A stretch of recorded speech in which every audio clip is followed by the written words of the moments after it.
صدیوں سے جس سجدے کا خشک و تر میں ہے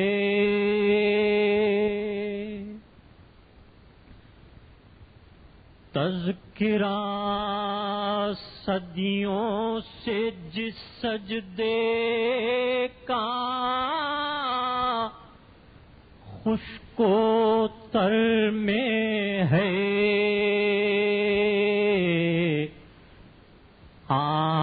آج ہر سجدہ اسی سجدے کے پس منظر میں ہے آج ہر سجدہ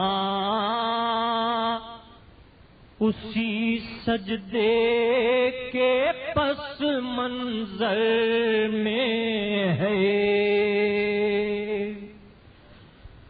کربلا کربلا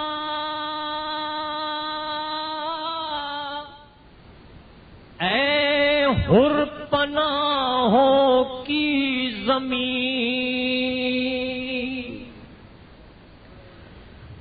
کربلا اے کربلا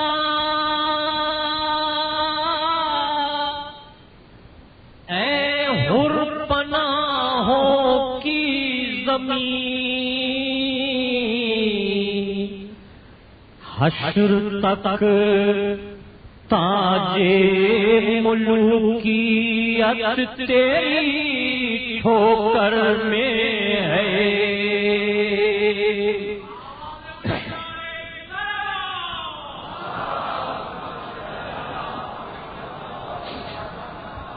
کربلا اے کربلا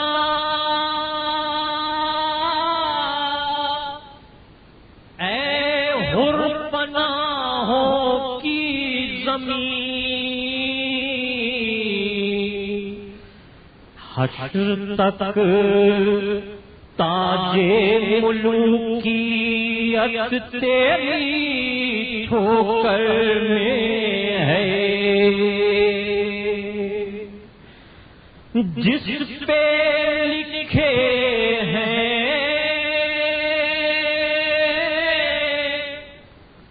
72 نام کل کے نور سے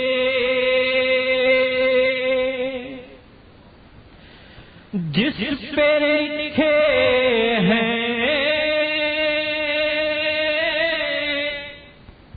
72 نام کل کے نور سے فیصلہ تقدیر دین حق کا اس محضر میں ہے فیصلہ تقدیر دین حق کا اس محضر میں ہے اے زلیخا دیکھنا ابن مظاہر کا شباب اے زلیخا دیکھنا ابن مظاہر کا شباب یہ کمال غیر فانی الفت سرور میں ہے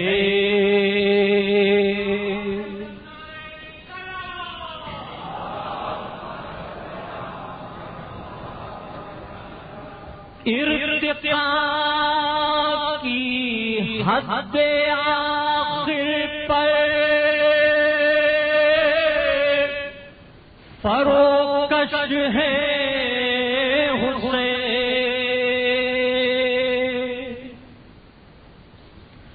ارتقاء کی حد آخر پر فروکش ہے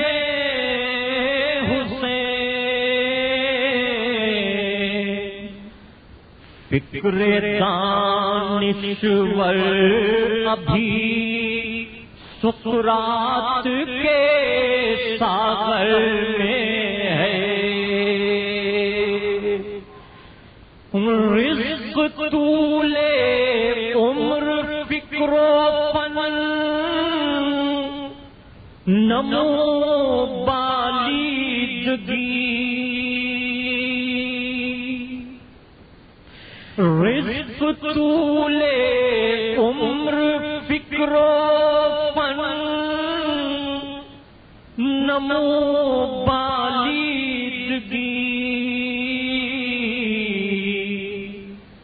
ہر الہی امر دست آل پیغمبر میں ہے، ہر الہی امر دست آل پیغمبر میں ہے، بدر سے جو زنگ دے کفر پر آتا رہا،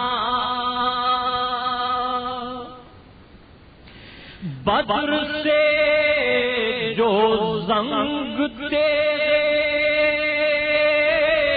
کفر پر آتا رہا، وہ بالآخر زہر بن کر شمر کے خنجر میں ہے، وہ بالآخر زہر بن کر شمر کے خنجر میں ہے، فوج ٹکراتی ہے لرزے میں ہے کوفے کی فصیل، دیکھیے عباس آقا آج کس تیور میں ہے، راز آ جائے نہ بچی کو کہیں زندان شام، راز آ جائے نہ بچی کو کہیں زندان شام، جانے کیوں دھڑکا سا قلب مادر مضطر میں ہے، تربیت ذہنوں کی شاہد مقصد کرب و بلا، اب یہ مکتب صورت مجلس کا ہر گھر میں ہے، تذکرہ صدیوں سے جس سجدے کا خوش کو تر میں ہے، آج ہر سجدہ اسی سجدے کے پس منظر میں ہے۔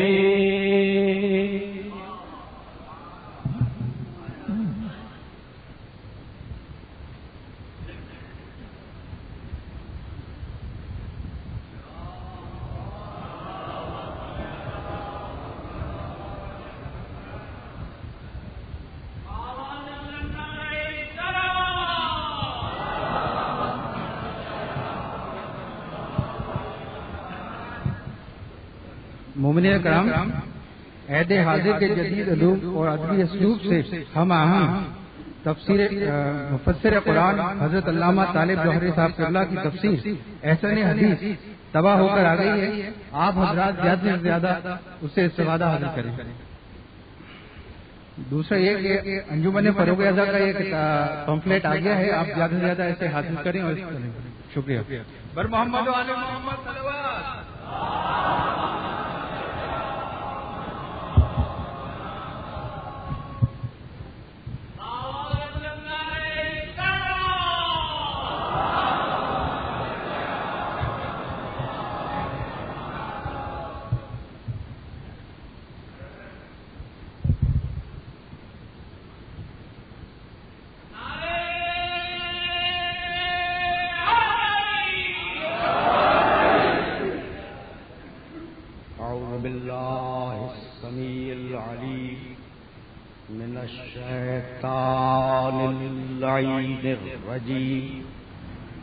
بسم اللہ الرحمن الرحیم.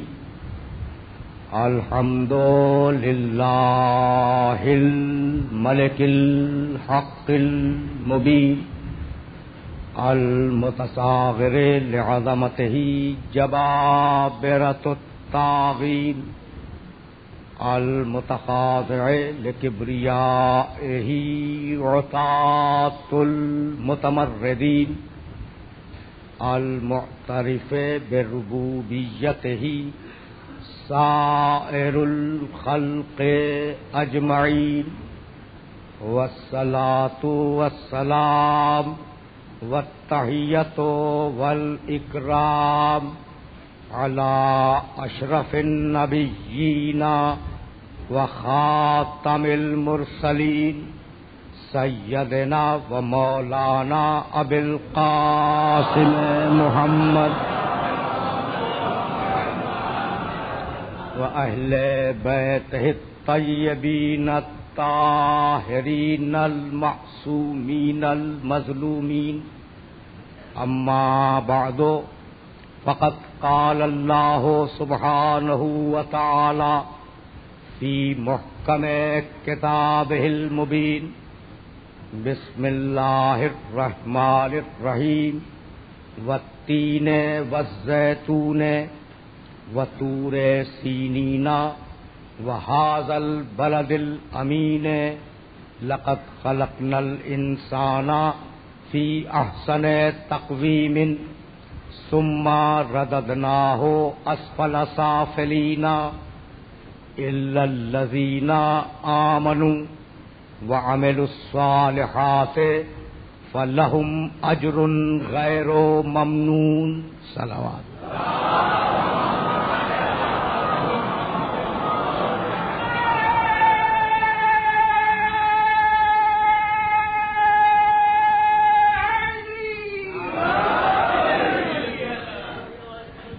عزیزان محترم، سورہ 3 کی ان آیات کے ذیل میں ہم نے جس سلسلہ گفتگو کا آغاز کیا تھا وہ اپنے تیسرے مرحلے میں داخل ہو رہا ہے. میں اپنے محترم سننے والوں کی خدمت میں یہ عرض کر چکا کہ قرآن نے جنت کی ضمانت فقط اور فقط اس صورت میں دی ہے کہ جب انسان مومن بھی ہو اور عمل صالح بھی کرتا ہو. ایمان کا تعلق روح سے ہے اور عمل کا تعلق جسم سے ہے. آسان بات ہے بھائی، دو چیزوں کے بغیر جنت نہیں ملے گی. تو پروردگار نے بھی جسم انسانی میں بنیادی دو ہی چیزیں رکھی، ایک جسم اور ایک روح. تو ایمان کا تعلق روح سے ہے، جسے منوائے اسے مانو، اور عمل کا تعلق جسم سے ہے، جسے کروائے اسے کرو. کتنا آسان کیا میں نے مسئلے. تو ایک وہ شے ہے جس پر سب کو یقین ہے، اور ایک وہ شے ہے جسے سب نہیں مانتے کچھ مانتے ہیں. یعنی جسم چونکہ نگاہوں کے سامنے ہے اس لیے سب یقین کرتے ہیں کہ جسم ہے، اور روح چونکہ نگاہوں کے سامنے نہیں ہے اس لیے بہت سے مانتے ہیں بہت سے نہیں مانتے. تو بھائی روح چونکہ نظر آنے والی شے نہیں ہے اس لیے اگر اسے تسلیم کروانا ہو تو طریقہ کیا ہوگا؟ تو طریقہ یہ ہے کہ اگر چیز نظر نہ آئے تو اس چیز کے آثار کو دیکھو کہ وہ نظر آ رہے ہیں یا نہیں.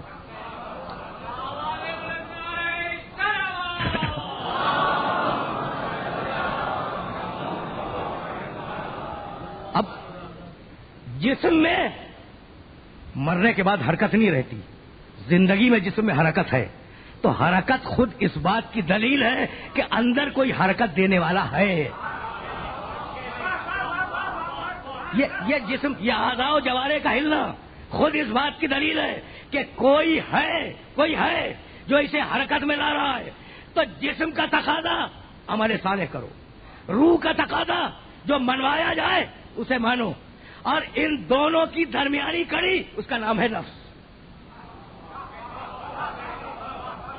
دیکھیے عجیب بات ہے، آرام سے سنتے جائیں.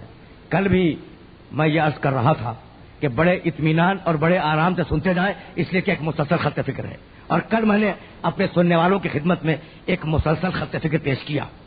آج ذرا سا بات کو اور آسان بنانا چاہ رہا ہوں.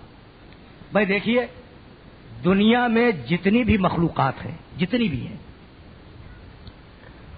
ان مخلوقات کی 3 ہی قسمیں ہیں، چوتھی کوئی قسم نہیں ہے. ایک وہ مخلوق ہے جس میں فقط خواہش ہے، عقل نہیں ہے، اور اس کا نام ہے جانور. خواہش ہے، پیاس لگی پانی پی لیا، بھوک لگی کھانا کھا لیا، بیٹھنے کا جی چاہا بیٹھ گیا، اٹھنے کا جی چاہا اٹھ گیا. جانور ہے نا، جس مقام پر چاہا جا کے بیٹھ گیا. اب یہ نہیں سمجھتا کہ یہ جگہ اس کے بیٹھنے کی ہے بھی یا نہیں. آسان بات ہے.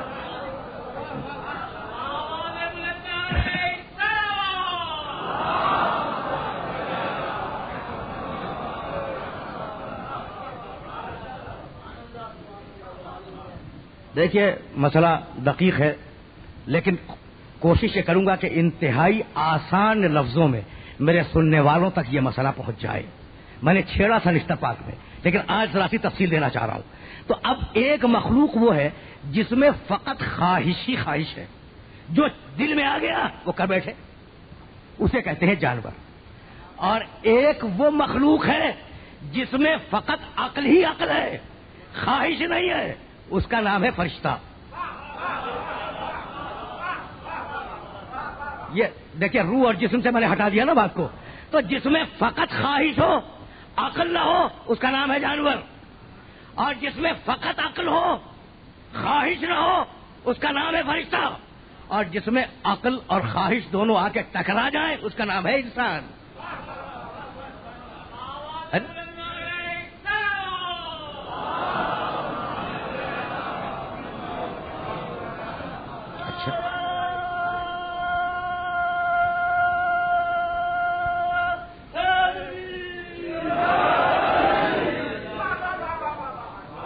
توجہ رکھیے گا اس لیے کہ بہت ہی اہم مسئلے پر اپنے سننے والوں کی خدمت میں کچھ معروضات پیش کر رہا ہوں. اچھا، تو اب انسان میں عقل اور خواہش کا ٹکراؤ ہے. بھائی ضرورت جانور کی بھی ہے، ضرورت میری بھی ہے. میری بھی ضرورت ہے، میں کھانا چاہتا ہوں، میں پینا چاہتا ہوں، میں سونا چاہتا ہوں، میں جاگنا چاہتا ہوں، میں کام کرنا چاہتا ہوں. جانور میں بھی یہ ساری خواہشات پائی جاتی ہیں، لیکن جانور کے پاس عقل نہیں ہے. تو اب ضرورتیں اس کے پاس بھی ہیں، ضرورتیں میرے پاس بھی ہیں، لیکن فرق یہ ہے کہ وہ اس فطرت پہ قائم ہے جس فطرت پر اللہ نے اسے قائم کیا. یعنی میں کہنا یہ چاہ رہا ہوں کہ جانور کی جو فطرت ہے وہی اس کی شریعت ہے. میں نے مثال میں کہا تھا کہ گھوڑا گوشت نہیں کھاتا اور شیر گھاس نہیں کھاتا، یہ اس کی شریعت میں حرام ہے.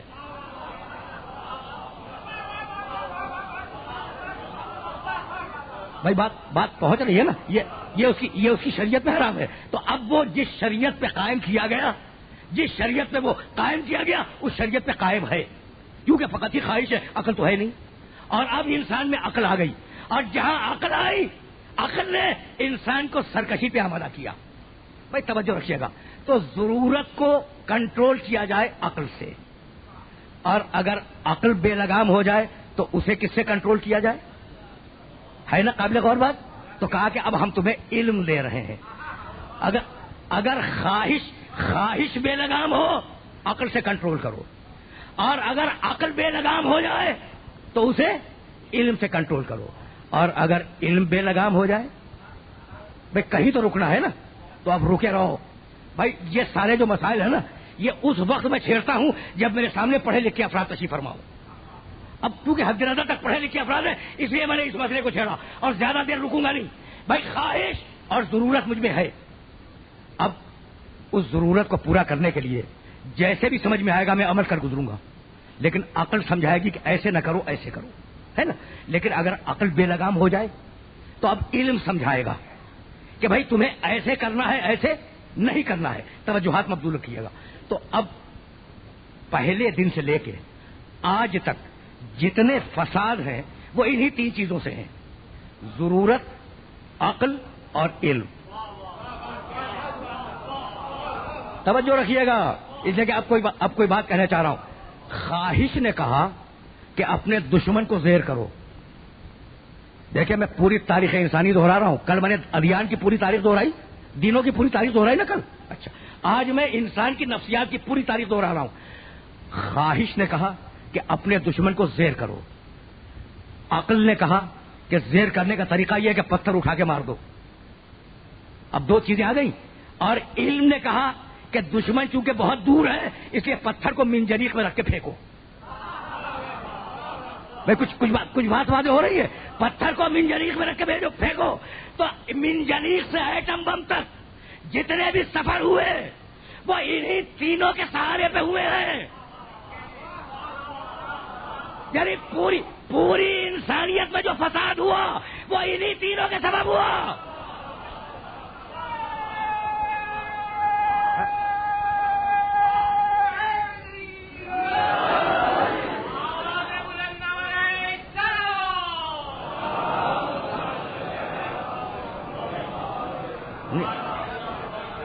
بھائی عجیب دیکھیں, اس طریقے سے بات کو سمجھنے کی ضرورت ہے, اور سلسلے فکر کو اسی مقام سے آگے جانا ہے. تو بھائی ضرورت کو کنٹرول کرو عقل سے, اور عقل کو کنٹرول کرو علم سے, اور اگر علم بے لگام ہو جائے تو اس کو کنٹرول کرو نفس سے. بھائی میں لے آیا اس مرحلے تک جس مرحلے تک اپنے سارے سننے والوں کو لے کے آ جانا تھا. اس کو کنٹرول کرو اپنے نفس سے. اس لیے کہ سورہ قیامت 75واں سورہ قرآن مجید کا, اور اس میں قرآن نے قسم کھائی, وَلَا أُقْسِمُ بِالنَّفْسِ اللَّوَّامَةِ, میں قسم کھاتا ہوں کہ میں نے تمہیں ایک ملامت کرنے والا نفس دیا ہے, اور اس ملامت کرنے والے نفس کا نام اردو میں ہے ضمیر. بھائی توجہ رکھیے گا. اگر خواہش بے لگام ہو عقل سے کنٹرول کرو, اگر عقل بے لگام ہو علم سے کنٹرول کرو, اگر علم بے لگام ہو نفس سے کنٹرول کرو, اور اگر نفس کمزور ہو جائے تو پھر کیا کریں؟ توجہ رکھیے گا, یہ سلسلہ گفتگو آگے جا رہا ہے. اب اگر آخری مرحلہ ہے, اگر نفس کمزور ہو جائے تو نفس کو مضبوط کیسے بنائے؟ کہاں بھول گئے؟ هو الذی بعث فی الامیین رسولا منہم یتلو علیہم آیاتہ ویزکیہم. نفسوں کو پاک میرا محمد بنائے گا.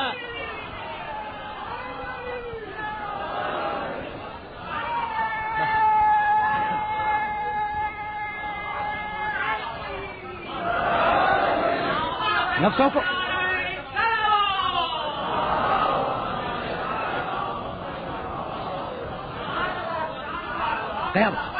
یزکیہم.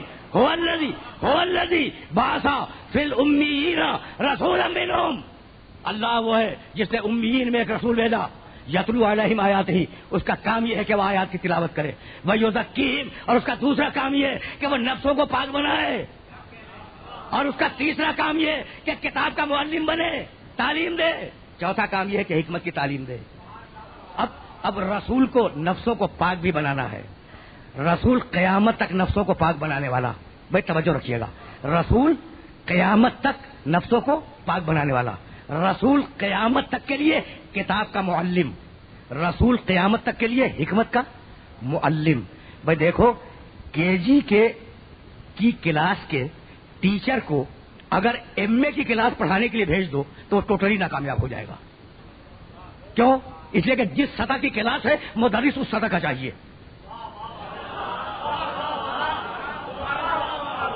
میں نے بات مکمل کر دی، میں نے بات مکمل کر دی۔ اور آسان کروں، بھائی مڈل کلاس کا اگر ٹیچر ہے تو اسے پی ایچ ڈی کا گائیڈ نہیں بنایا جا سکتا۔ جس سطح فکر کا شاگرد ہو اس سے بہتر معلم ہونا چاہیے۔ رسول بنایا گیا قیامت تک کا معلم، تو اب جہاں تک ذہن ترقی کرتا جائے محمد کی فکر اسے بلند رہے گی۔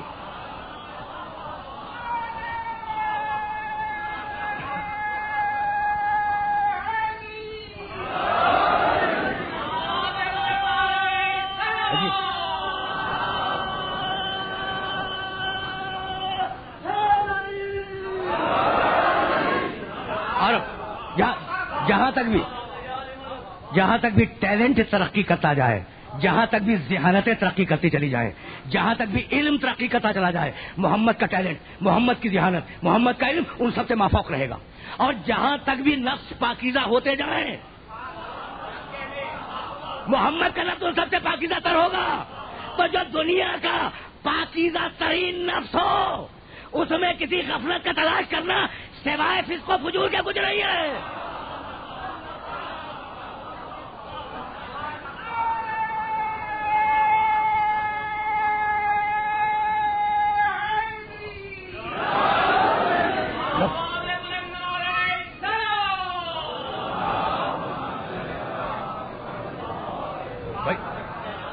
پرکھو، میں نے کب کہا کہ میرے محمد کو بغیر پرکھے ہوئے آنکھ بند کر کے مان لو؟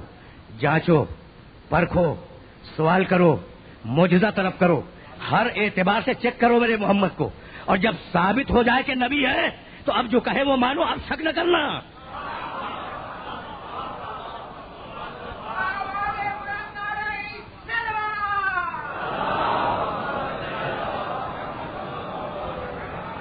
بھائی عجیب مرحلہ فکر ہے۔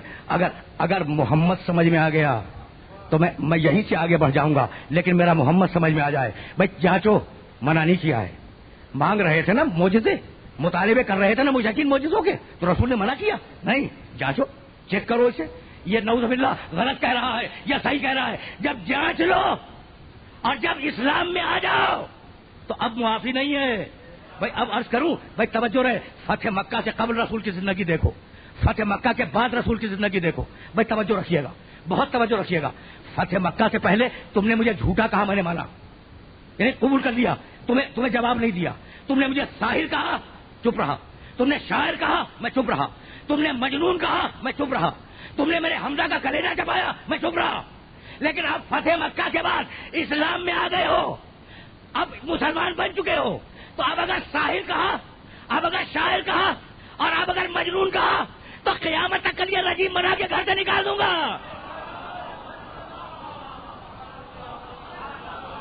سمجھ رہے ہیں؟ بات تو واضح ہو رہی ہے نا؟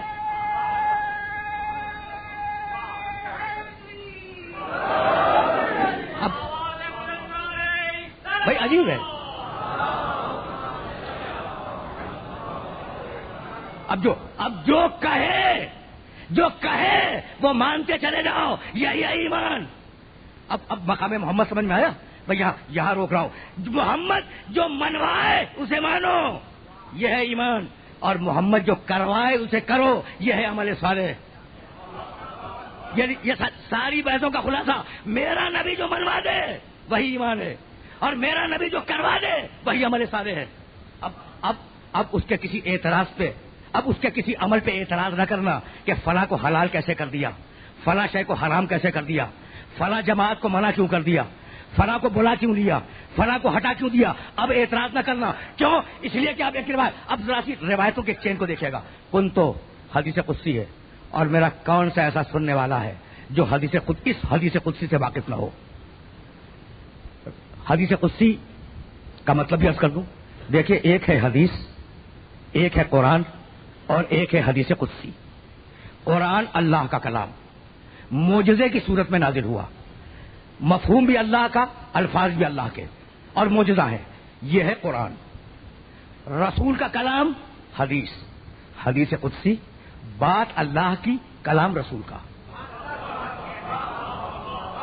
یہ تینوں قسمیں واضح ہو گئی نا. تو اب حدیث قدسی بول رہا ہے اللہ, لیکن بول رہا ہے محمد کے لہجے میں, اور میرے ہر سننے والے کے ذہن میں وہ روایت ہوگی. میں تو فقط استدلال عرض کرنا چاہ رہا ہوں. کن تو کنزن, آگے سب کو معلوم ہے نا. کن تو کنزن مخفیًا فاحببت ان اعرف فخلقت الخلق لکي اعرف. میں, اللہ کہہ رہا ہے, یہ کن تو ذہن میں رہے. یہ کن تو بڑا ڈیسائسو ہے بھائی. اسی کنتو کے اوپر اپنے سارے سننے والوں کو روکنا چاہ رہا ہوں. کنتو کنزن مخفیہ, میں, اللہ کہہ رہا ہے, ایک چھپا ہوا خزانہ تھا. فاحببت ان اعرف, تو میں نے پسند کیا کہ میں پہچان آ جاؤں. فخلقت الخلق لکي اعرف, تو میں نے ایک مخلوق کو پیدا کیا تاکہ میں اس کے ذریعے پہچانا جاؤں. تو اب وہ جو مخلوق پیدا ہوئی وہ خدا کو پہچاننے کے لیے پیدا ہوئی. بھائی توجہ رکھیے گا.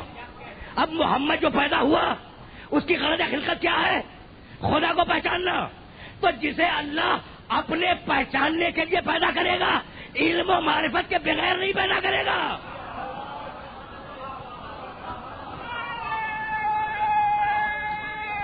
چلتے رہے ساتھ میں, بس ساتھ.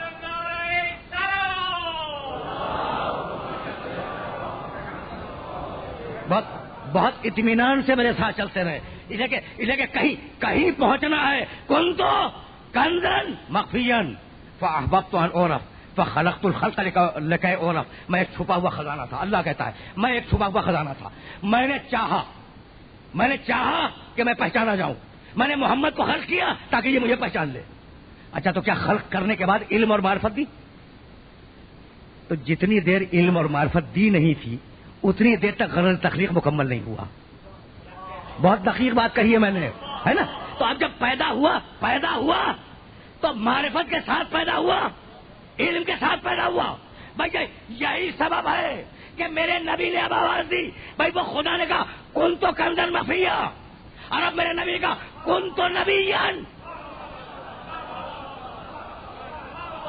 کن تو بھائی یہ کن تو ذہن میں رہے. کن تو نبیًا وآدم بین الماء والطین. میں اس وقت بھی نبی تھا کہ ابھی آدم کا پتلا نہیں بنا تھا. رکے رہے میرے سارے سننے والے. کیا کہا؟ میں اس وقت بھی نبی تھا. میں اس وقت نبی بنا تھا, یہ تو نہیں ہے نا.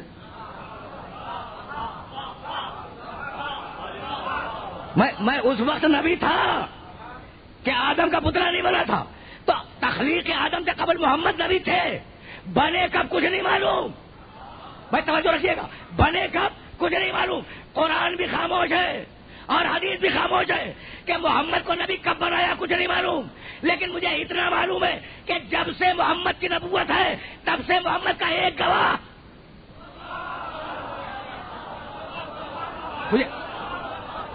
مجھے نہیں معلوم. بھائی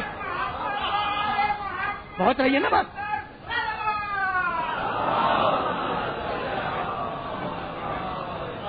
بھائی آسانی کے ساتھ چلتے رہے. اس لیے کہ کہیں جانا ہے. اور میں یاد کر چکا کہ مسلسل خط فکر ہے, اور اب میرے پاس بہت زیادہ وقت نہیں ہے. آدھا گھنٹہ آج کا اور 2 گھنٹے اگلے, اور انہی میں بات کو مکمل کر دینا ہے. کن تو نبیًا وآدم بین الماء والطین. میں اس وقت بھی نبی تھا کہ ابھی آدم کا پتلا نہیں بنا تھا. تو میں نبی بنا کب کچھ نہیں معلوم. نہ قرآن میں تذکرہ ہے نہ حدیث میں تذکرہ ہے. تو نبی کب بنا مجھے نہیں معلوم نا. لیکن اتنا معلوم ہے کہ جب سے وہ نبی ہے تب سے ایک گواہ ہے. اور اگر یقین نہ ہو تو سورہ رات کی اس آیت کو جا کے دیکھ لینا.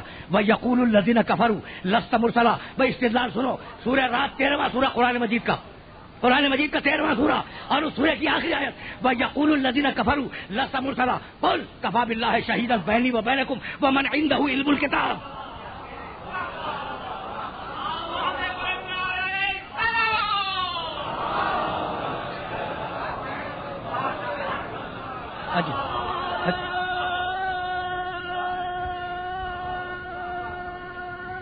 عجیب ہے یہ مسئلہ فکر, بہت عجیب ہے. جہاں روک رہا ہوں سننے والوں کو. وَيَقُولُ الَّذِينَ كَفَرُوا لَسْتَ مُرْسَلًا. کافر کہتے ہیں تو رسول نہیں ہے. سورہ رات 13واں سورہ قرآن کا اس سورہ کی آخری آیت ہے, جا کے ترجمہ دیکھ لینا. وَيَقُولُ الَّذِينَ كَفَرُوا لَسْتَ مُرْسَلًا. کافر کہتے ہیں تو رسول نہیں ہے. قل کہہ دے ان سے کفا باللہ شہیدن بینی و بینکم ومن عندہ علم الکتاب. کیا پرواہ کروں گا میں تمہارے انکار کی؟ میرے لیے 2 گواہ کافی ہیں, ایک اللہ اور ایک وہ جس کے پاس پوری کتاب کا علم ہے.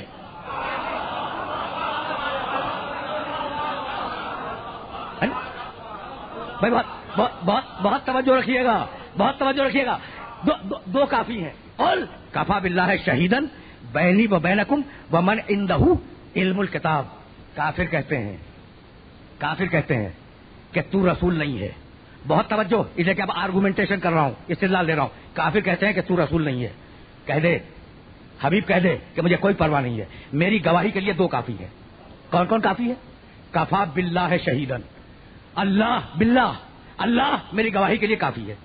دوسرا کون ہے؟ ومن عندہ علم الکتاب, اور جس کے پاس پوری کتاب کا علم ہے. اچھا تو اب کون کون ہے محمد کی رسالت کے گواہ؟ کون کون ہے؟ ایک اللہ اور ایک کتاب کا عالم. 2 ہے نا. اللہ آیا کبھی کہنے میرے سننے والوں سے کہ محمد میرا رسول ہے؟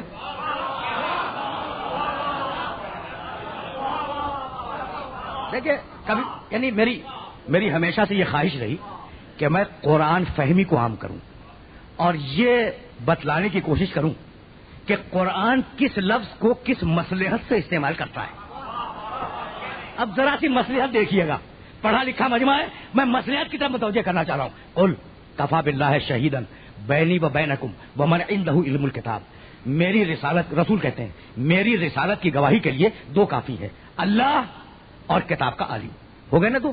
تو کبھی اللہ کسی زمانے میں آیا کہنے کہ یہ محمد میرا رسول ہے؟ تو اللہ نے تو گواہی دی نہیں دی نا. یعنی اللہ واقعہ نہیں آیا تو کیسے گواہی دی اللہ نے؟ قرآن جھوٹ بولتا نہیں, نعوذ باللہ من ذالک. قرآن کا ایک حرف سچ ہے, تو اللہ تو آیا نہیں. تو اللہ نے گواہی دی قرآن کے ذریعے, دی نا, کہ یہ قرآن میری کتاب ہے, یہ قرآن میرا معجزہ ہے, اس کتاب کو میں معجزہ بنا کے بھیج رہا ہوں. توجہ کیجیے گا. تو اب گواہی اللہ نے کیسے دی؟ کتاب کے ذریعے. تو کیا کہنے میں پریشانی تھی؟ کفا بالکتاب شہیدن. بھائی کہہ دیتا کہ گواہی کے لیے 2 کافی ہیں, ایک میری کتاب کافی ہے, ایک عالم کتاب کافی ہے. کہا سب کہوں گا, کتاب کافی ہے نہیں کہوں گا.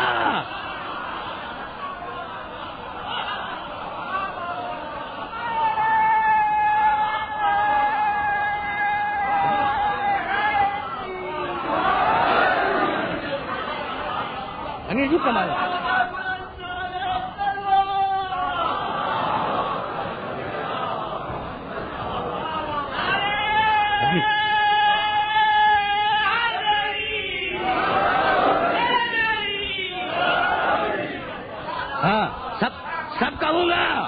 سب کہوں گا لیکن یہ نہیں کہوں گا کہ کتاب کافی ہے, تاکہ بعد میں یہ جملہ مس یوز نہ ہو جائے.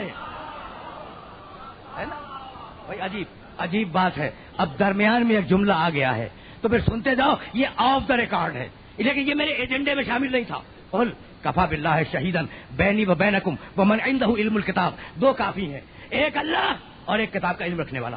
یہ ہے رسالت محمد کے گواہ. تو اب جب سے محمد کی نبوت تب سے یہ دونوں گواہ. بھائی اب سمجھ میں آئی, اب بات سمجھ میں آئی کہ کب سے چل رہا ہے, وہ کب سے چل رہا ہے. یہ بات سمجھ میں آ گئی نا کہ گواہ کہاں سے چل رہا ہے؟ جب سے رسالت محمد تب سے محمد کا گواہ. بھائی رکے رہو, علی کوفے کے ممبر پہ ہیں. بھائی توجہ, اور کوفے کے ممبر پہ خطبہ لے رہے ہیں اور ہزاروں ہزار آدمی خطبہ سن رہا ہے علی کا. یہ روایت بہار الانوار سے کر رہا ہوں, روایت ہے بہار الانوار میں. خطبہ دیتے دیتے علی نے اپنی تعریف میں کچھ جملے فرمائے کہ میں ایسا ہوں اور میں فلاں ہوں اور میں فلاں ہوں. دیکھیے علی نے ایک مقام پر یہ کہا ہے تزکیۃ المرء لنفسہ قبیح, اپنی تعریف آپ کرنا بڑا برا عمل ہے, اور خود تعریف کر رہے ہیں. ہے نا قابل غور بات؟ تو بے ضرورت اپنی تعریف کرنا واقعاً برا عمل ہے, لیکن بے معرفت لوگوں کو اپنی معرفت کروا دینا یہ امام کا واجب سے فعل ہے.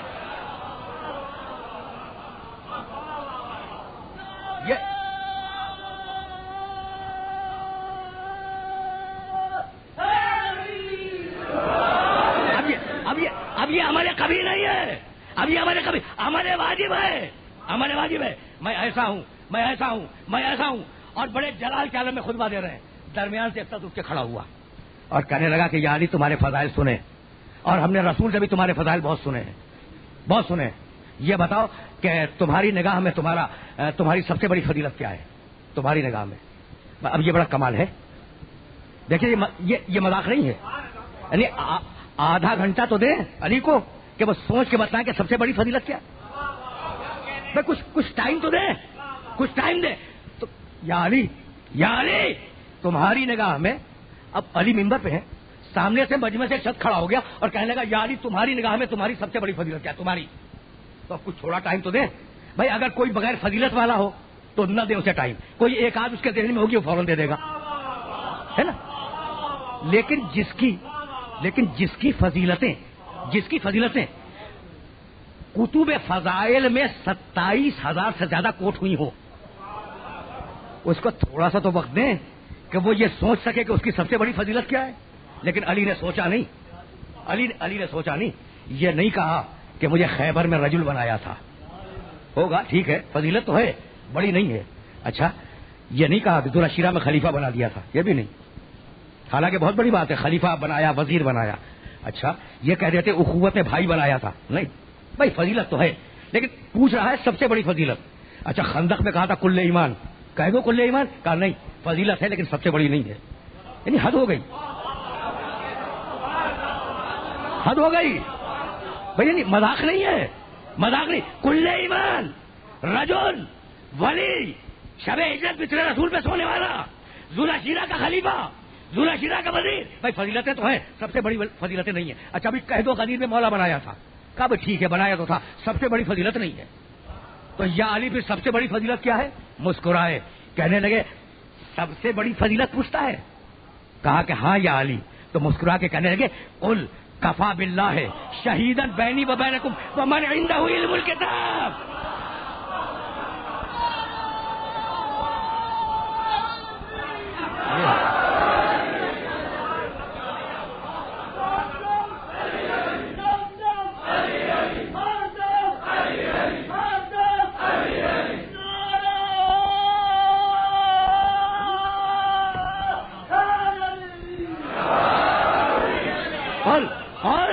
کفا باللہ ہے, قل کفا باللہ ہے شہیدن بینی و بینکم ومن عندہ علم الکتاب. میری سب سے بڑی فضیلت یہ ہے کہ اللہ نے رسالت محمد کی گواہی میں مجھے اپنے ساتھ رکھا, اپنا شریک بنایا جو لا شریک ہے.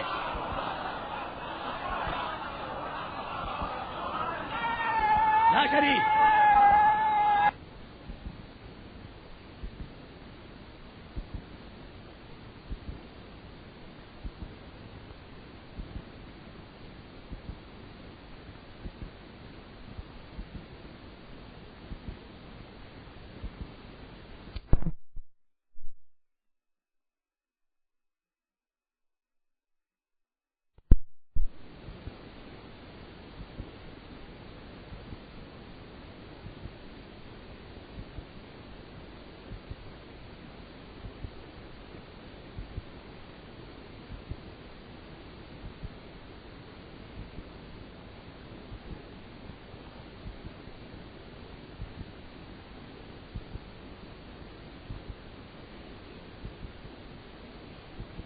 ایک علی تو مجھے اللہ نے رسالت محمد کی گواہی میں اپنا شریک قرار دیا.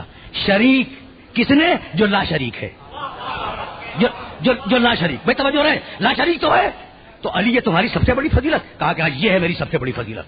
یہ مولا کیا ہے, یہ ولی کیا ہے, یہ رجل کیا ہے, یہ کل ایمان کیا ہے, یہ ہے سب سے بڑی فضیلت. تو علی بتلاتے چلو کہ سب سے بڑی فضیلت کیا ہے. کہا جاؤ فقہ کی کتابیں دیکھ لو. میں توجہ رکھیے گا. اب میں نے تو بتا دیا نا کہ یہ میری سب سے بڑی فضیلت ہے. تو اب یہ سب سے بڑی کیسے بنی؟ تو اب جاؤ جتنی بھی مسلمانوں کی فقہ کی کتابیں ملے نا, مسلمانوں کی, سب کو دیکھ ڈالنا اور اس میں دیکھنا گواہی کا چیپٹر. میں توجہ رہے, اس میں دیکھنا گواہی کا چیپٹر. تو اس میں ملے گا کہ گواہی کی پہلی شرط گواہ دو ہو. توجہ, گواہ دو ہو. دوسری شرط دونوں گواہ برابر کے عادل ہو.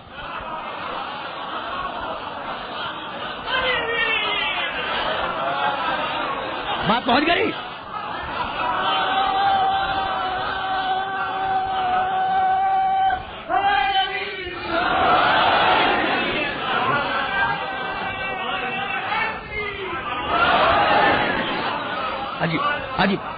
عجیب بات ہے. گواہ دو ہوں, دونوں گواہ برابر کے عادل ہوں, دونوں گواہوں کو واقعے کا مکمل علم ہو, دونوں گواہوں کو واقعے پر مکمل یقین ہو, عادل ہو, علم ہو, یقین ہو. تو ساتھ رکھ کے علی کو اللہ نے بتلایا جیسا عادل میرا ویسا علی کا, جیسا علم میرا ویسا علی کا, جیسا یقین میرا ویسا علی کا.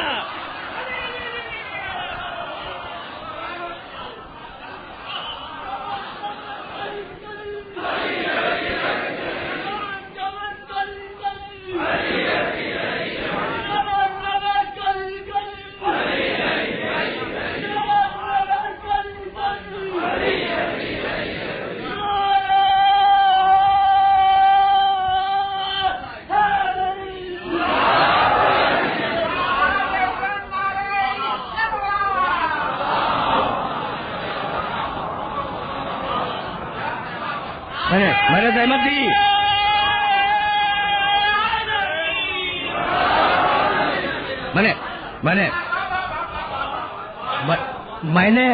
میں نے اپنے محترم سننے والوں کو زحمت دی.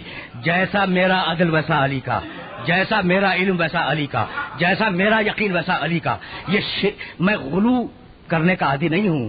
یہ جیسا کا لفظ خود بتلا رہا ہے کہ علی علی ہے, خدا خدا ہے. چہرہ چاند جیسا, تو کیا واقعا چاند؟ یہ جیسا کا لفظ خود بتلا رہا ہے کہ علی علی ہے, خدا خدا ہے. بھائی توجہات بدل رہے. تو کافروں کے مقابلے پر رسالت محمد کے دو گواہ. بھائی توجہ رہے, قرآن اور علی. بھائی اللہ کی جگہ میں نے قرآن رکھ دیا ہے نا, انہیں کہ اللہ نے گواہی دی قرآن کے ذریعے. بھائی توجہ رکھیے گا. اچھا, تو اب کافروں کے مقابلے پر مسلمانوں کی طرف سے رسول کی رسالت کے کتنے گواہ پیش کیے گئے؟ دو. ایک قرآن مجید اور ایک کتاب کا علم رکھنے والا. نام تو لیا نہیں, یعنی قرآن بھی تو سسپینس کریٹ کرتا ہے نا. اگر علم کتاب کی جگہ علی کا نام آ جاتا تو اس سن میں جتنے بچے پیدا ہوتے ان سب کے نام علی رکھے جاتے.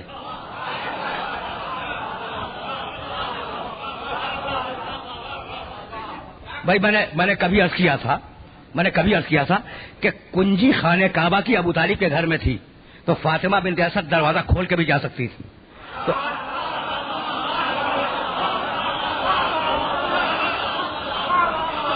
ہے نا, کبھی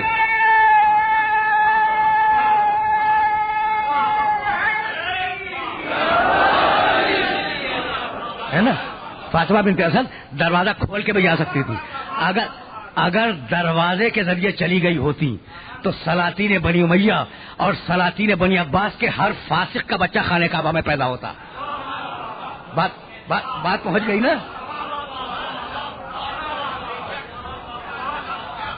عجیب و غریب مسائل ہے اور عجیب و غریب مراحل ہے جن مراحل سے اپنے سننے والوں کو گزار رہا ہوں. تو بھائی ایک قرآن, دوسرا علی.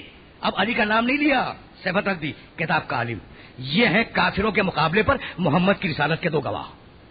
بس روک رہا ہوں بات کو اور پوچھنا چاہتا ہوں اپنے سارے سننے والوں سے, بھائی رسول کی رسالت کے کتنے گواہ؟ 2. پہلا کون؟ قرآن. دوسرا کون؟ کتاب کا عالم، ہے نا. اچھا اب رسالت رسول کی ختم ہو گئی یا جاری ہے؟ جاری. اچھا کافر فنا ہو گئے یا بھی باقی ہیں دنیا میں؟ اچھا تو کافر بھی باقی ہے، رسالت بھی باقی ہے. تو جب کافر بھی باقی ہے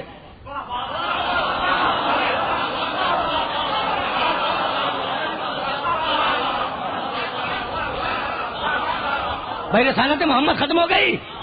اگر کوئی کہہ دے کہ ختم ہو گئی تو قصہ پاک ہو جائے، لیکن رسالت محمد کو قیامت تک جانا ہے تو رسالت جاری. اچھا کیا کافر ختم ہو گئے دنیا سے؟ بھائی کافر بھی موجود ہے نا. تو اب کافر موجود ہے تو دونوں گواہوں کا ہونا ضروری ہے. دونوں گواہوں کا ہونا ضروری ہے. تو اب اگر مسلمان سے پوچھو کہ بھائی گواہ تو 2 تھے اور تم بغل میں قرآن لیے جا رہے ہو، یہ دوسرا کدھر گیا؟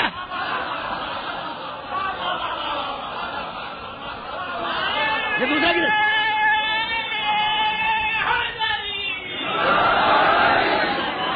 بھائی بغل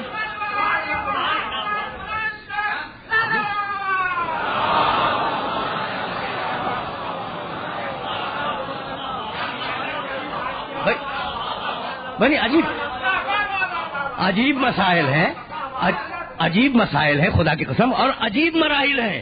بھائی رسالت چل رہی ہے، کافر موجود ہے، تو اگر کسی کورٹ میں محمد رسول اللہ کی رسالت کو چیلنج کر دیا جائے تو گواہ لے جائیں گے نہیں لے جائیں گے؟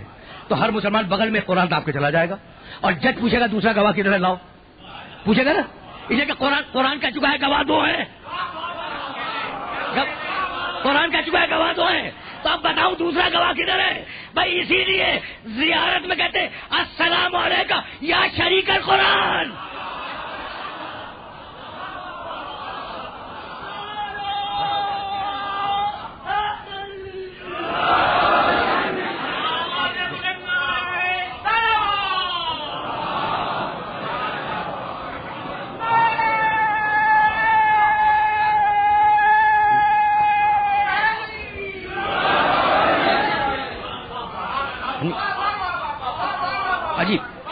عجیب مسائل ہے. السلام علیکم یا شریک القرآن. وہ جو غیبت میں بیٹھا ہوا ہے وہ رسالت محمد کی گواہی میں قرآن کا شریک ہے. گفتگو پھر واپس جا رہی ہے. کنتو کنزن مخفیًا فاحببت ان اعرف فخلقت الخلق لکی اعرف. کنتو میں ایک خزانہ مخفی تھا، میں نے ایک مخلوق کو پیدا کیا، اس مخلوق نے مجھے پہچانا اور اس مخلوق نے پہچاننے کے بعد کہا کنتو نبیًا و آدم بین الماء والطین. میں اس وقت بھی نبی تھا. یہ نہیں ہے کہ کنتو موجوداً، میں اس وقت بھی موجود تھا جب آدم کا پترا بن رہا تھا. نہیں، موجود نہیں تھا، نبی تھا. نبی تھا، موجود نہیں تھا. موجود تو تھے ہی، لیکن یہ دعویٰ نہیں ہے کہ میں موجود تھا. نہیں، نبی تھا. تو یا رسول اللہ نبی کا کام ہے ہدایت کرنا. تو ابھی تو آدم بھی نہیں بنے، یہ ہدایت کس کی ہو رہی تھی؟ ابھی تو آدم بھی نہیں بنے، یہ ہدایت کس کی ہو رہی ہے؟ اب عرض کروں یہ کس کی ہدایت؟ جاؤ دیکھو مطالب الصول فی مناقب علی رسول، میرے مسلک کی کتاب نہیں ہے. مودت القربہ سید علی حمدانی میرے مسلک کی کتاب نہیں ہے. ینابیع المودت میرے مسلک کی کتاب نہیں ہے. البیان فی اخبار صاحب الزمان میرے مسلک کی کتاب نہیں ہے. اب یہ 4 کتابوں کی تو میں نے نام لے لیے، ابھی 10-20 کتابوں کے حوالے اور دے سکتا ہوں، لیکن وقت آیا ہوگا. بس ایک چھوٹی سی روایت سن لیں پیغمبر اکرم کی، اور یعنی واقعہ سننے کے قابل ہے. اور یہ جو حوالے میں نے دیے نا، ان میں سے ایک بزرگ کا تعلق بھی میرے مسلک سے نہیں ہے. خوش عقیدہ مسلمان، خدا ان پر رحمت نازل کرے.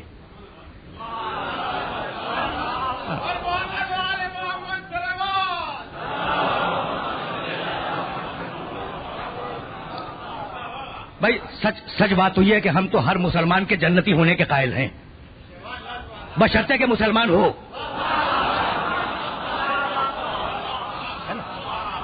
تو اب یہ مسلمانوں کی کتابوں کے حوالے دے رہا تھا میں. پیغمبر اکرم فرماتے ہیں، پیغمبر اکرم، بھائی توجہ رکھیے گا، پیغمبر اکرم فرماتے ہیں کہ جیسے ہی جبریل خلق ہوا، حوالے دے چکا، میرے گھر کی کتاب کا حوالہ نہیں ہے، اب جا کے عالم اسلام کی کتابوں میں دیکھنا. جیسے ہی جبریل خلق ہوا، ایک مرتبہ آواز پروردگار آئی، من انا و من انت. جبریل بتا میں کون ہوں، تو کون ہے؟ جبریل لرزنے لگا. رسول کہتے ہیں کہ ایک مرتبہ میرے بھائی نے آواز دی کہ جبریل کہہ دے انتر رب الجلیل و انا العبد الذلیل و اسمی جبریل.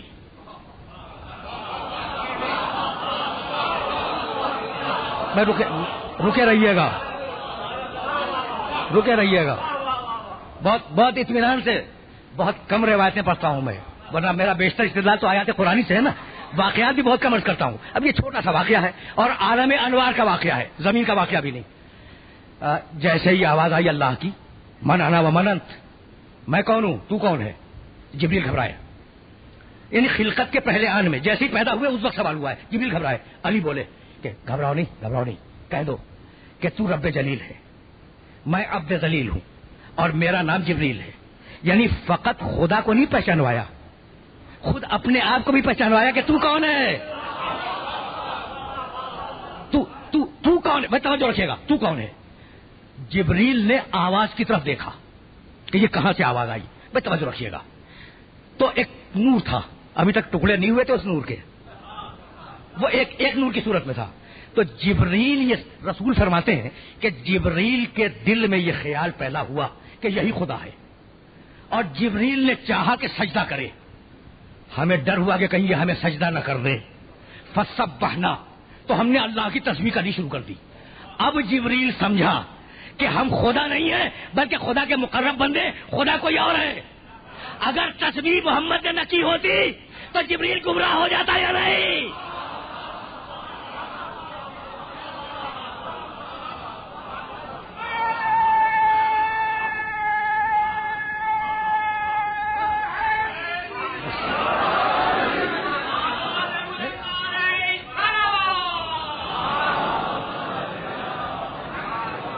بچا لیا. خدا کی قسم جبریل کو میرے رسول نے، میرے نبی نے، میرے محمد نے جبریل کو گمراہی سے بچا لیا. بچا لیا نا. اب جبریل کی سمجھ میں آیا کہ یہ تو اللہ کے مقرب بندوں کا نور ہے اور اللہ کچھ اور ہے. بھائی توجہات مبذول ہے. بھائی اتنا تو سب نے مان لیا، لیکن اس ٹکڑے پہ سب کو اعتراض ہے کہ یہ علی نے کہا تھا یا رسول نے کہا تھا. اب یہ کیسے حلق سے اتر جائے.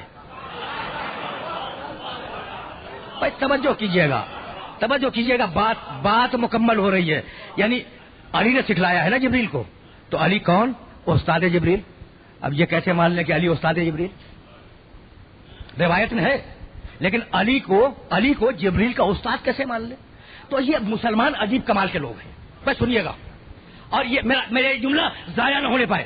یعنی نہیں مانیں گے علی کو جبریل کا استاد نہیں مانیں گے. اور جاؤ دیکھو، اگر نہ ملے تو گریبان میں ہاتھ ڈال دینا.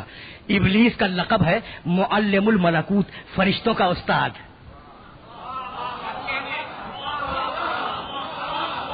بھائی بات پہنچ گئی. ابلیس کون ہے؟ فرشتوں کا استاد. اور فرشتوں میں سے جبریل کو الگ نہیں کیا. تو بھائی یہ زمانہ ہے ہیرو ورشپ کا. جو جسے اپنا ہیرو سمجھے گا اس کو جبریل کا استاد قرار دے دے گا.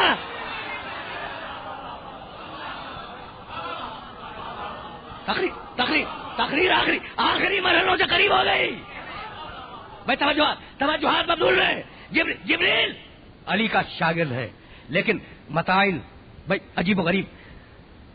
انہ لقول رسول کریم ذی قوت عند ذی العرش مکین مطاع ثم امین. بہت بڑا فرشتہ ہے، مذاق نہیں ہے. یہ 3 سطروں میں 3 جملوں میں قرآن نے جبریل کا پورا قصیدہ پڑھ دیا ہے. بہت توجہ رہے. اس لیے کہ اب گفتگو کو آخری مرحلوں سے قریب کر رہا ہوں اور اب میرے پاس دامن وقت میں گنجائش نہیں رہی، اس لیے کل صحیح. اب یہاں میں نے بات روک دی.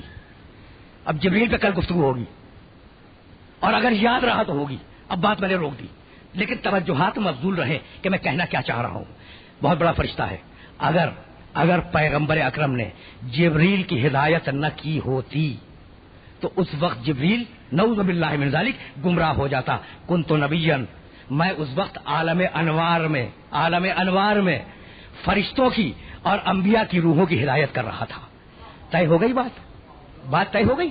اچھا، تو جبریل کے دل میں خیال آیا تھا کہ شاید یہ خدا ہو. دل میں آیا تھا، منہ سے کہا نہیں تھا جبریل نے. اور رسول سمجھ گئے کہ دل میں کیا ہے.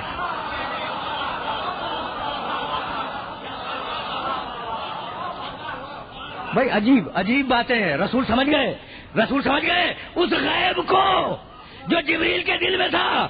اب عجیب بات ہے جو عالم انوار میں عالم الغیب ہو وہ پہنچ گئی نا بس. وہ دنیا میں آنے کے بعد عالم الغیب نہ رہے. اب یہ عقیدوں کا تضاد ہے. علی استاد جبریل نہیں, ابلیس معلم الملکوت, رسول عالم انوار میں عالم الغیب, رسول نبوت کی منزل میں عالم الغیب نہیں. یہ تضادات ہے نا. تو بھائی اسی لیے تو عرض کیا کہ بھائی ایمان کی 3 ضدیں ہیں, فقط ایک ضد نہیں ہے. ایمان کی 3 ضدیں ہیں. ایمان کی پہلی ضد ہے کفر, دوسری ضد ہے شرک, تیسری ضد ہے نفاق. اب میری بات مکمل ہو گئی. میں نے اس بات ختم کر دی. یعنی کبھی انسان ٹوٹل انکار کر دیتا ہے, کبھی اسے مانتا ہے اس میں شریک کر دیتا ہے, اور کبھی زبان سے مانتا ہے دل سے نہیں مانتا. ہو گئی نا بات؟ بھائی بات مکمل ہو گئی نا. تو اب ایمان کی 3 ضدیں, شرک, کفر, نفاق. بھائی بہت توجہ رہے. تو شرک کے مقابلے پر, بھائی بہت توجہ رکھیے گا, شرک کے مقابلے پر کنتو کنزن مخفیہ.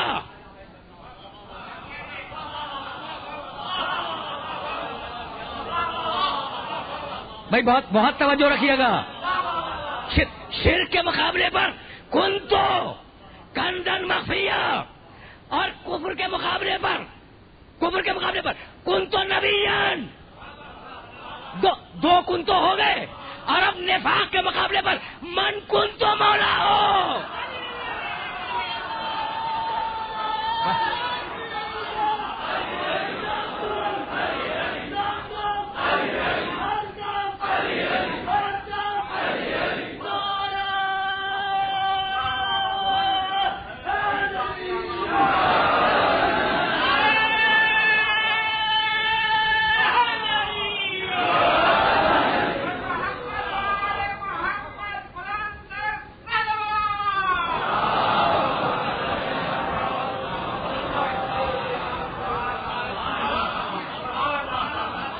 بھائی اب بات تو بات ہو گئی نا. تو اب یہ تینوں ایمان ہیں. ایمان کی 3 ضدیں, اور ان تینوں کے مقابلے پر ایمان کے 3 جملے. اور ایمان کی تعریف, بھائی عجیب و غریب بات ہے. ایمان کی تعریف یہ کہ تسلیم بالجنان, دل سے مانو, اقرار باللسان, زبان سے اقرار کرو, عمل بالارکان, اعضاء و جوارح سے کام کو کرو. تو فقط دل سے مان لینا بھی کافی نہیں ہے جب تک زبان سے اقرار نہ ہو. تو اگر کنتو کنزن مخفیہ مان رہے ہو تو لا الہ الا اللہ زبان سے کہو. بات مکمل ہو گئی. اور اگر کنتو نبیین مان رہے ہو تو محمد رسول اللہ زبان سے کہو. اور اگر من کنتو مولا ہو نہیں مان رہے ہو تو علی اللہ نہ کہو, جہنم میں جاؤ.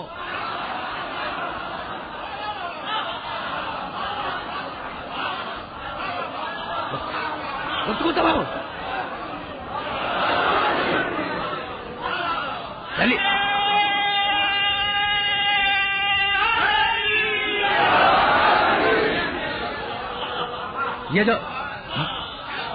یہ جو جملہ میں نے عرض کیا نا کہ پھر نہ کہو جہنم میں جاؤ, یہ پچھلی تقریر کو متصل کیا ہے میں نے اس مقام پر کہ اگر غدیر سے اتنی ہی دشمنی تھی تو اعلان ولایت سے پہلے مر جاتے. یاد ہے نا, اس منزل پر یہ بات متصل ہو گئی اور گفتگو تمام ہو گئی. بس اب اس سے زیادہ اپنے سننے والوں کو زحمت نہیں دوں گا. تو اب جملہ سنتے جاؤ. بھائی 5 دقیقے رہ گئے ہیں, 55 دقیقے مکمل ہو گئے. تو بس 2-4 جملوں کی زحمت ہے. اب اگر کنتو کنزن مخفیہ مانا, زبان سے کہو لا الہ الا اللہ. کنتو نبیان مانا, زبان سے کہو محمد رسول اللہ. من کنتو مولا فہذا علی مولا مانا, زبان سے کہو علی ولی اللہ. بھائی ہوگی نا بات. اب میں کیسے اپنے سننے والوں کی خدمت پیش کروں کہ بھائی رسول نے غدیر خم میں کیا کیا ہے. بھائی ایک چھوٹا سا بیان دیا ہے, ایک چھوٹی سی دعا کی ہے, اور ہے کیا, کچھ بھی نہیں ہے. ایک بیان, ایک دعا. ایک بیان ہے من کنتو مولا فہذا علی مولا, اور ایک دعا ہے اللہم وال من والا ہو وعاد من آدا ہو ونصر من نصر ہو وفر من خذل ہو. بھائی یہی تو ہے نا. پروردگار اس سے محبت کر جو علی سے محبت کرے, اس سے دشمنی کر جو علی سے دشمنی کرے, اسے ذلیل کر دے جو علی سے خالی کرے, اور اس کی مدد فرما پوری تائید کے ساتھ جو علی کی مدد کرے. دعا ہے, رسول کی دعا ہے. اب یہ اب آپ طے کریں امتی ہے رسول کے دعا قبول ہوئی یا رد ہو گئی.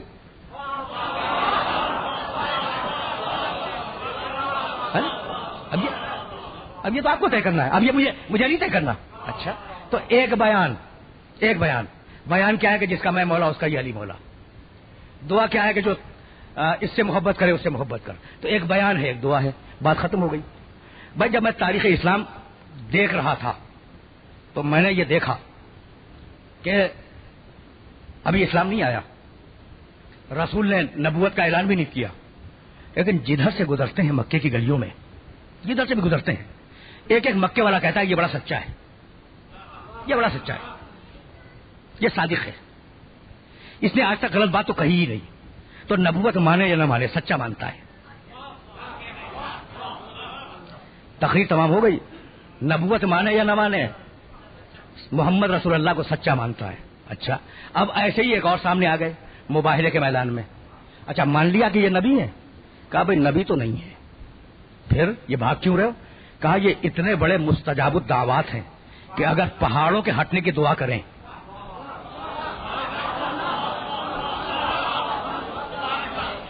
اگر یہ پہاڑوں کے ہٹنے کی دعا کریں تو اللہ واقعا پہاڑ کو ہٹا دے گا.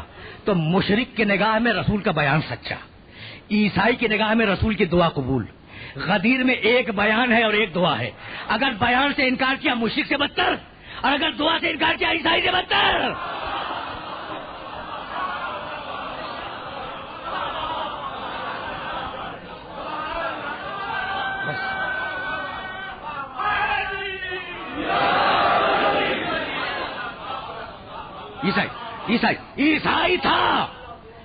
عیسائی تھا, نبوت کا منکر تھا, لیکن جان رہا تھا کہ یہ جو آ کے بیٹھ گئے ہیں ان کی زبانوں میں اتنی طاقت ہے کہ اگر یہ پہاڑوں کے ہٹنے کی دعا مانگ دیں تو خدا کی قسم پہاڑ اپنی جگہ سے ہٹ جائیں گے. واقعاً تھی طاقت.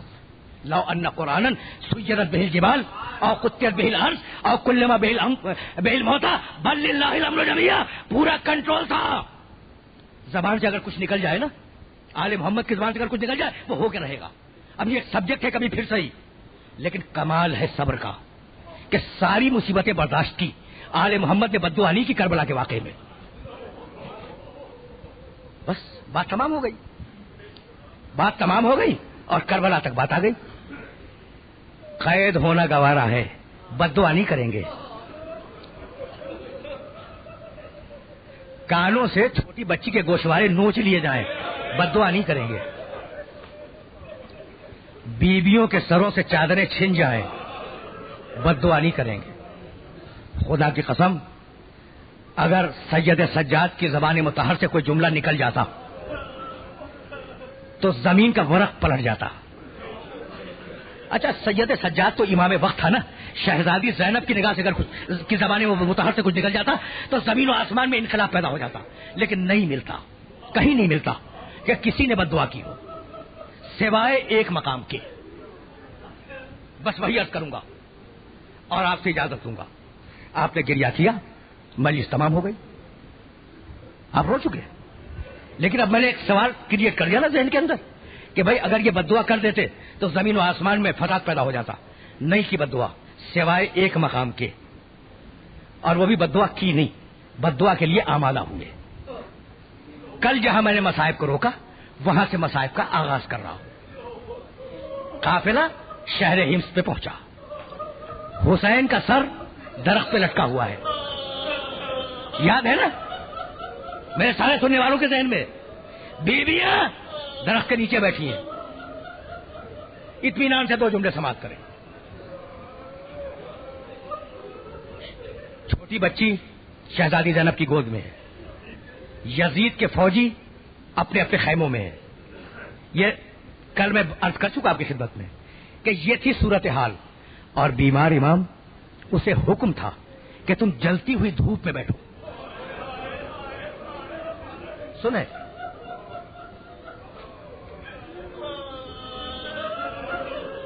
بس 2-4 جملے عرض کروں گا.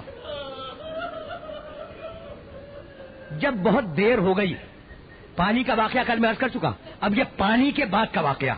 جب بہت دیر ہو گئی تو توق لوہے کا تھا, ہتکڑیاں بیڑیاں لوہے کی تھیں, گرم ہوئی, اتنی گرم ہوئی کہ جلد پہ چھالے پڑے, امام کے جلد پہ چھالے پڑے. اٹھ کے کھڑے ہوئے, اٹھ کے کھڑے ہوئے،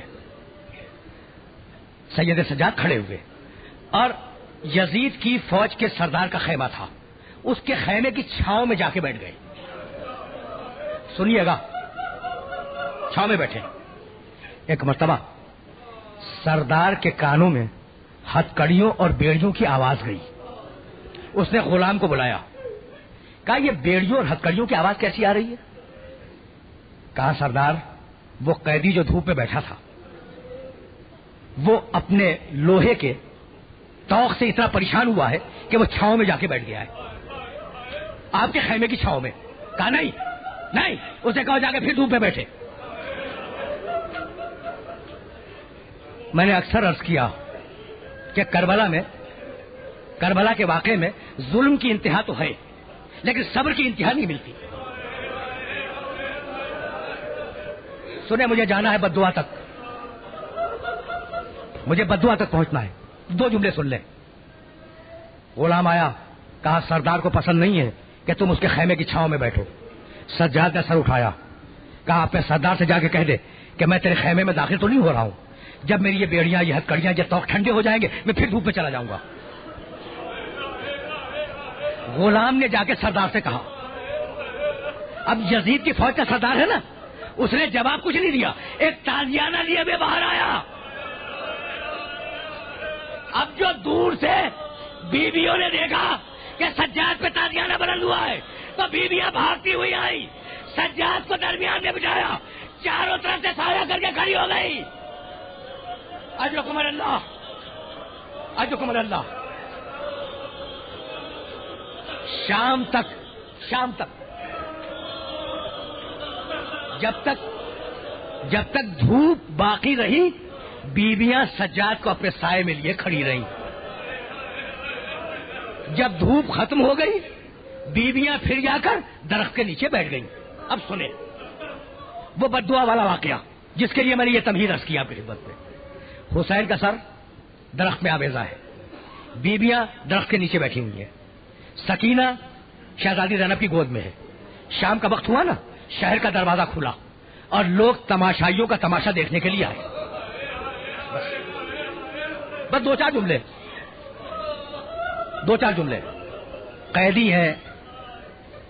قیدی ہیں ان کا تماشا دیکھنے کے لیے آئے. راوی کہتا ہے کہ ایک کوزہ پشت شہر سے باہر نکلا. کوزہ پشت جس کے پیٹھ پہ کوبڑ ہو، اس کے کندھے پہ ایک بچہ بیٹھا ہوا تھا. بچے نے اپنے باپ سے پوچھا کہ یہ سر کس کا ہے؟ اس نے کہا کہ یہ ہمارے امیر کے خلاف ایک شخص نے خروج کیا تھا، یہ سر اس خروج کرنے والے کا ہے. بس بچے نے یہ سنا اور سن کر پھسل کر کندھے سے زمین پہ آیا. صورتحال ذہن میں رہے. حسین کا سر درخت میں، شاخ میں، بیویاں نیچے بیٹھی ہوئی ہیں، سجاد میدان میں ہے اور سامنے کھڑا ہے وہ کوزہ پشت اور بچہ پوچھ رہا ہے یہ سر کس کا ہے؟ کہا ایک خروج کرنے والے کا سر ہے. بس یہ سننا تھا کہ بچہ مچل کے نیچے آیا، اس نے ایک پتھر اٹھایا اور پتھر اٹھا کر پھینکا حسین کے سر کی طرف.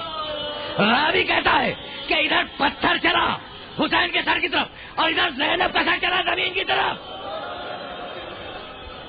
ادھر حسین کے سر سے خون جاری ہوا، ادھر زینب کی پیشانی سے خون جاری ہوا.